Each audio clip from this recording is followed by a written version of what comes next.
Hello friends, welcome to Shiksharthi. In this session, we shall be discussing the sine theorem. So let's start. Now the prerequisite for this session, as always, are the laws of geometry. Now when we say laws of geometry, I am basically concerned with four things. One is you should know about similarity, congruency, perpendicularity, and parallelism. These are the four laws or the concepts that you should know. Okay. Now here I am taking a triangle with vertices x, y and z.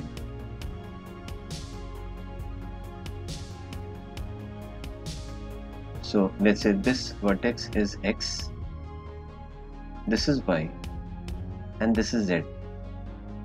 And then what I'm doing here is I'm dropping perpendiculars onto the opposite sides. Now when I say opposite sides, that means from a particular vertex I'm dropping a perpendicular on a side which is lying opposite to that vertex.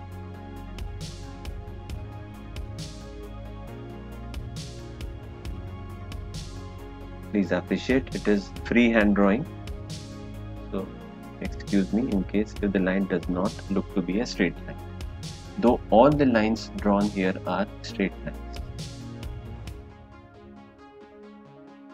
What is the outcome of this drawing that I have drawn? So you would see that there is a point of intersection for all the three perpendiculars which are dropped on the opposite sides with respect to that vertex, which is known as the orthocenter. So the point O that I have taken here is orthocenter by definition, and this also is known as a geometric center of a triangle. So it is also known as a geometric center. We have talked about various other geometric centers also in our sessions, in other videos of ours. Okay, now these I am taking it as, let's say, A, B and C. So now can I say that if I take this angle as alpha, you already know that this angle, so we are talking about the triangle OYA. In that case, this angle becomes 90 minus alpha. Can I say that the angles BOX and the angle YOA are vertically opposite to each other? In that case, both of them would be alpha degrees? Yes.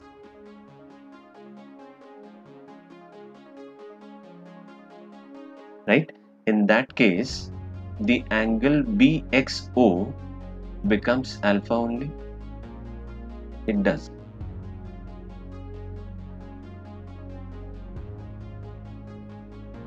Similarly, using the same logic, if I say that the angle XOA is beta, in that case the angle AOZ becomes 90 minus beta.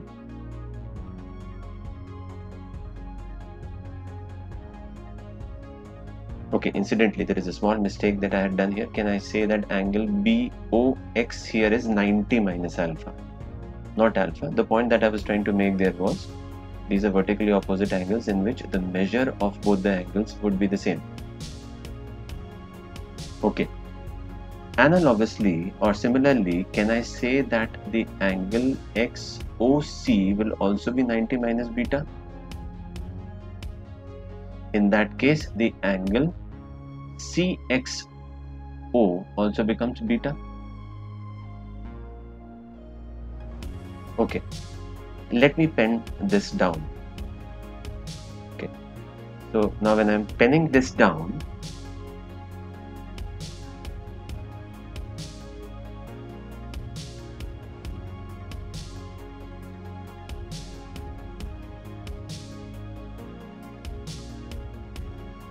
So can I say that angle ZOA is the same as angle XOC, which is the same as 90 minus beta degrees? Analogously, we'll be able to establish that angle YOC is the same as angle ZOB, let's say, which in this case we are assuming it to be 90 minus gamma.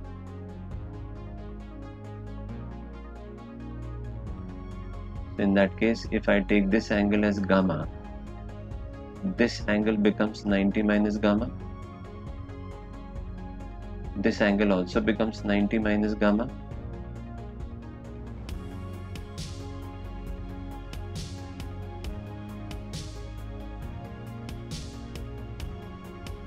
And the angle CYO becomes gamma, given that all these angles are 90-degree angles. So this discussion came as a byproduct, though we were not here to talk about this, but many a time what happens is, if you are talking about a particular concept, invariably, indispensably, you start discussing other things also, because other things or concepts are connected. So now in this case, we cannot exclude the discussion of, can we say, triangle, similarity of triangles. We can't exclude it, because we'll say that triangle XBO is similar to triangle YAO. At the same time, we'll be able to say that triangle ZAO is similar to triangle XOC. No, we know that in similarity the order is very important. So if I am taking angle beta followed by 90 followed by 90 minus beta, in that case it should be triangle XCO, followed by, finally we talk about triangle, let's say we are talking about triangle YCO. Can we say that is similar to triangle? Which triangle are we talking about? We are talking about triangle ZBO.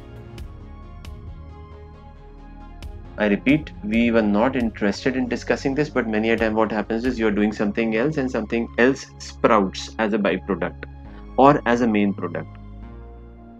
So this is a very healthy situation, because with the help of one thing you are able to discuss many things, or there are so many things connected with it, that if you are able to do one thing properly, the other thing becomes the other thing also becomes quite easy, because both the things are connected to each other. Okay, now we know all this. Taking this discussion forward, so I'm just drawing a line here to segregate this discussion and come down to the sine rule. Now before I come down to the sine rule, let me first talk about area of the triangle. Let's say I want to find out the area of the triangle XYZ. So in that case,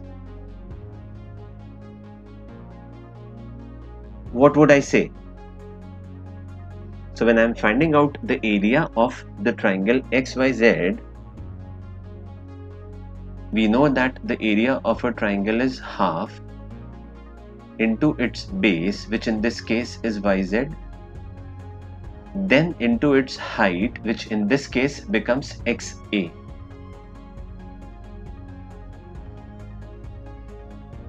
Which further on we can write it as, this is nothing but half into YZ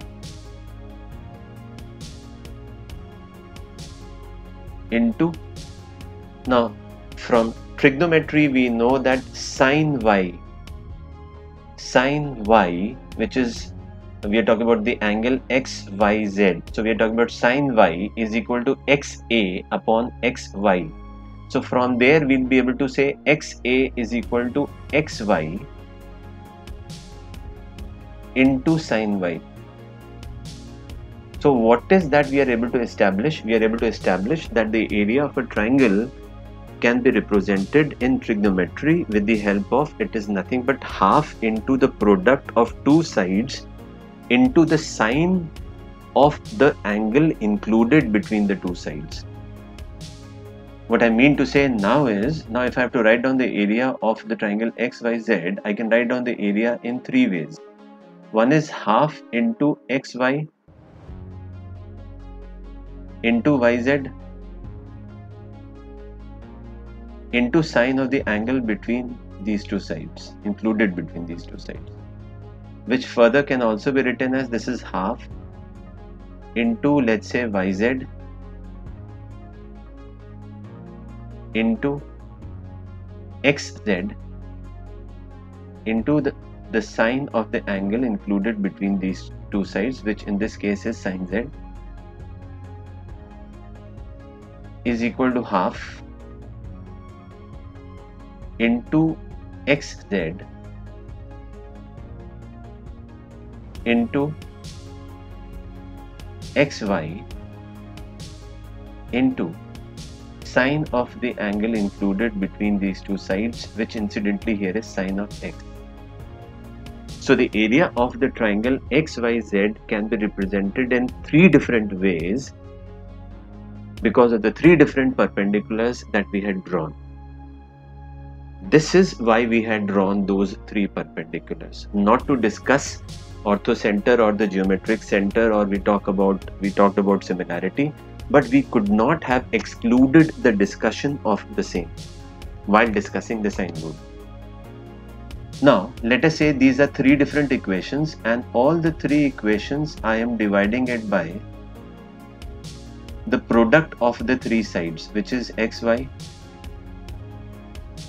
into YZ into XZ. I repeat, we had come down to a conclusion, or we came to an inference which said that the area of a triangle can be written in three different trigonometric representations, which we had discussed few seconds back. And let us say all those three different representations are three different equations, and all the three equations I am dividing it by the product of the three sides, so which incidentally gives me this conclusion. And the conclusion is, can I say sine X divided by, so this is the conclusion that we get, sine X divided by, so XY gets cancelled out, XZ cancels out, and then we write YZ. So sine of the angle, which is X divided by YZ, is the same as sine Y divided by the side opposite to it, which in this case is XZ, is equal to sine Z divided by the side which is opposite to it, which in this case is XY. These things are very important. This is a very important concept when we talk about the sine rule. Very important concept, because it is used in quite many places, and when we talk about trigonometric applications, this is used immensely, and it is a very handy tool. So I hope you will be able to practice this and take your learning to the next level.